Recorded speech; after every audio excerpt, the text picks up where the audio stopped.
Hello viewers, welcome to filmi craft. நான் உங்கள் அருண். இந்த எபிசோடு நம்ம பார்க்க போகிறது 2026 நெட்ஃப்ளிக்ஸில் ஒரு தானிஷ் கிரைம் த்ரில்லர் சீரீஸாக ரீசெண்டாக வெளியாகிருக்கிற த செஸ்னட் மேன் சீசன் 2, அதாவது ஹைட் அண்ட் சீக்.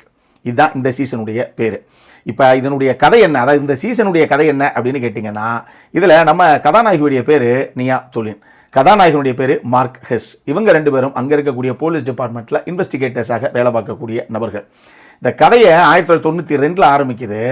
ஒரு ஸ்கூல் எக்ஸ்கர்ஷன் மாதிரி ஒரு விஷயம் ஒன்று நடக்குது. சின்ன பசங்க எல்லாத்தையும் கூப்பிட்டு போகிறாங்க. போய் ஒரு பார்க்குக்கு போய் அங்கே எல்லாம் ஹைட் அண்ட் சீக் விளையாடலாம் அப்படின்னு ஆரம்பிக்கிறாங்க. ஒரு சில விஷயங்களை அப்படி எல்லாம் பேசி முடிச்சதுக்கப்புறம் சரின்னு ஒரு பையன் கண்ண முடிக்கிறான். எல்லா பிள்ளைங்களும் ஓடி போய் ஆளாளுக்கு ஒரு பக்கம் ஒளிய ஆரம்பிக்கிறாங்க. இந்த பையன் கவுண்டை பண்ணி முடிச்சு விட்டு கடைசியாக ரைட் இப்போ நான் தேடி வர்றேன் அப்படின்னு போய் தேடிக்கிட்டு காடு ஃபுல்லாக சுற்றுறான். அந்த பார்க்கு ஃபுல்லாக சுற்றுறான். அப்போ திடீர்னு ஒரு இடத்துல பார்த்தா அவனே எதிர்பார்க்காம ஒரு மிகப்பெரிய அதிர்ச்சி சம்பவம் ஒன்று அவனுக்கு காத்திருக்கு. அதாவது ஒரு பெரிய நெஸ்ட்டு, அதில் ஒரு சடலம் ஒன்று கிடத்தப்பட்டு கிடக்கு.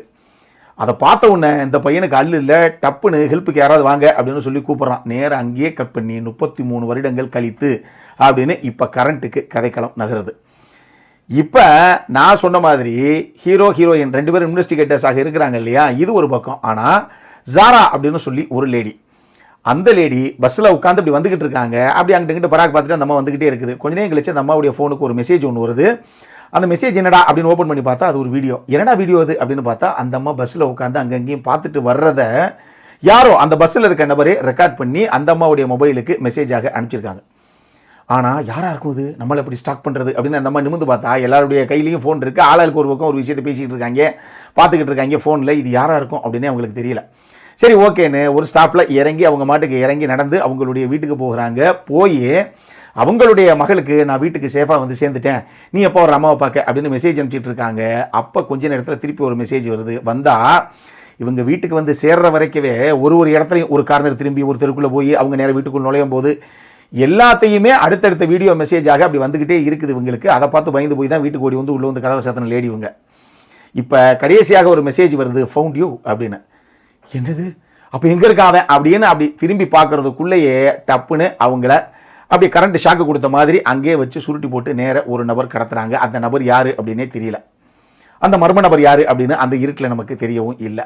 இப்போ இந்த கேஸை கையில் எடுத்து நம்ம கதாநாயகி களத்தில் இறங்குறாங்க. இறங்கி இதுதான் முதல் கேஸா, இதுக்கு முன்னாடி இந்த சம்பவம் தான் நடந்திருக்கா அப்படின்னு பார்த்தா 2 வருஷத்துக்கு முன்னாடி எம்மா அப்படின்னு சொல்லி ஒரு ஸ்கூல் படிக்கிற பொண்ணு, ஒரு பார்ட்டி முடிச்சுட்டு வீட்டுக்கு இதே மாதிரி நடந்து வந்துக்கிட்டு இருந்த பொண்ணு தான். அந்த பொண்ணும் திடீர்னு இப்படித்தான் யாரோ ஒரு நபர் அந்த பொண்ணை ஸ்டாக் பண்ணிகிட்டே வந்திருக்காங்க. கடைசியாக அந்த பொண்ணு இதே மாதிரி மர்மமான முறையில் கடத்தப்பட்டா. ஆனால் ஒரு தருணத்தில் அந்த பொண்ணுடைய சடலம் கிடைச்சிது அப்படின்னு ஒரு தகவல் இவங்களுக்கு கிடைக்கிது. இவங்களை பொறுத்தளவுக்கு இல்லைங்க, எனக்கு என்னவோ அந்த ஸ்டாக்கர் இந்த ஸ்டாக்கராக இருக்கிறதுக்கான வாய்ப்பு இருக்குது அப்படிங்கிற சந்தேகத்தில் இந்த கேஸ் எடுத்து இவங்க 2 பேரும் களத்தில் இறங்க போக, இதுக்கப்புறம் இவங்களே எதிர்பார்க்காம அடுத்தடுத்து அரங்கேறின சம்பவங்கள் என்னென்ன அப்படிங்கிறது தான் இந்த சீசனுடைய மொத்த கதையை. இதை கேஸ்பர் அண்ட் மிக்கல் அப்படிங்கிற 2 நபர் சேர்ந்து தான் இயக்கியிருக்காங்க. முதல்லையே தெளிவாக உங்களுக்கு எக்ஸ்பெக்டேஷனை நான் உங்களுக்கு செட் அவுட் பண்ணிடுறேன். இந்த சீசனை பொறுத்தளவுக்கு மொத்தம் 6 எபிசோடு, ஒன்னொன்றுமே 43 நிமிஷத்துலேருந்து 54 நிமிஷத்துக்குள்ளே ஓடுது. 6 எபிசோடும் சேர்ந்து உங்களுக்கு 4 மணி நேரம் 49 நிமிஷம், 4.25 மணி நேரம் அப்படி கொஞ்சம் லைட்டாக மேலே ஓடுதுன்னு வச்சுக்கோங்களேன். பட் பிஞ்சு வாட்சுக்கு எக்ஸ்ட்ராடினரியான ஒரு சீரீஸ் இது. டெஃபினட்டாக நீங்கள் என்ன நம்பி பார்க்கலாம். ஆனால் ஒரே ஒரு விஷயம் மைண்டில் வச்சுக்கோங்க, இது 2021 இதனுடைய அந்த செஸ்னட் மேனுடைய அந்த ஃபஸ்ட்டு சீசன் வந்தது. அதுவுமே நல்லா தான் இருக்கும், டெஃபினட்டாக நீங்கள் பார்க்கலாம் அப்படிங்கிற மாதிரி நம்ம ரெக்கமெண்ட் பண்ண ஒரு சீரீஸ் தான். இப்போ அதனுடைய சீக்குவலாக அடுத்த சீசன் இப்போ ஒரு 5 வருஷம் கழிச்சு இப்போ வெளியாயிருக்கு. இதை முதல் கேள்வி நமக்கு என்ன வரும், அதை பார்த்துட்டு தான் இதை பார்க்கணுமா இல்லை ஸ்ட்ரைட்டுக்காக இதை பார்க்கலாமா அப்படிங்கிற கேள்வி வரும் இல்லையா. இதை ஸ்டாண்டலோன் சீசனாக தாராளமாக இதை மட்டும் நீங்கள் தனியாக பார்க்கலாம். ஸோ ஒரு டவுட்டு கிளியர். இன்னொரு மேட்ரு என்ன அப்படின்னா, உங்களுக்கு கிரைம் த்ரில்லர் இல்லை இன்வெஸ்டிகேட்டிவ் த்ரில்லர் இல்லை இந்த மாதிரி சீரியல் சைக்கோ கில்லர் சப்ஜெக்ட்ஸ் எல்லாம் பிடிக்கும், அந்த மாதிரி படங்கள் சீரியஸ்லாம் ரொம்ப பிடிக்கும் அப்படின்னா நிச்சயமாக உங்களை பெரிய அளவில் கவர போகிற ஒரு சீசன் தான் இந்த சீசன் 2. அந்த அளவுக்கு அவங்கள சாட்டிஸ்ஃபை பண்ணக்கூடிய எல்லா விஷயங்களும் இருக்குது. ஏதோ ஒரு காரணத்துக்காக அடுத்தடுத்து ஊருக்குள்ள கொலைகள் அரங்கேறின வண்ணம் இருந்துகிட்டே இருக்கு. இதுக்கு காரணமாக யாரோ ஒரு மர்ம நபர் இருக்காங்க. எல்லாத்தையும் ஸ்டாக் பண்ணி இந்த மாதிரி அவங்களுக்கு வீடியோ அனுப்பி மெசேஜ் எல்லாம் அனுப்பி அவங்கள பீதியுடைய உச்சிக்கு கொண்டு போய் கடைசியாகத்தான் அவங்கள கடத்தி கடைசியாக கொலை பண்ணி திருப்பி எங்கேயா ஒருத்தர் டிஸ்பிளே பண்ணிட்டு போறான் அந்த கில்லர். எதுக்காக அப்படிங்கிற மாதிரியே ஒரு சப்ஜெக்ட், நிச்சயமாக அவங்கள கவரக்கூடிய ஒரு சப்ஜெக்ட் தான் இது. தாராளமாக நீங்க பார்க்கலாம். ஆனா அந்த ஃபர்ஸ்ட் சீசனும் சரி இந்த சீசனும் சரி ரெண்டுமே ஸ்லோ பர்னிங் த்ரில்லர்ஸ் தான். இந்த சீசனை பொறுத்தளவுக்கு அதுவும் அப்படி தான் இருக்கும். பட் இதை பொறுத்தளவுக்கு முதல்ல ஆரம்பிக்கும் போது ஸ்லோவாக தான் ஆரம்பிக்கும். அப்படி எதுவும் இருக்குதா என்ன அப்படிங்கிற மாதிரியே தோணும். அப்படி ஒரு எபிசோடாக நகர நமக்கு கதைக்களம் சரி, எல்லா கதாபாத்திரங்களும் சரி, கிளியர் கட்டாக எல்லா விஷயங்களும் சொல்லப்பட்டதுக்கப்புறம் டெஃபினட்டாக போக போக போக நம்மள அறியாமல் ஒரு பரபரப்பு துத்திக்கிட்டே இருக்கும். என்னவா இருக்கும், இதுவாக இருக்குமோ, அவராக இருப்பாரோ இவராக இருப்பாரோங்கிற மாதிரி பல விஷயங்கள் உள்ள வச்சுக்கிட்டே வருவாங்க. அந்த அளவுக்கு ஃபினாமினலான ஒரு ரைட்டிங் கண்டிப்பாக உங்களை பிடிக்கிறதுக்கு வாய்ப்புகள் இருக்குது.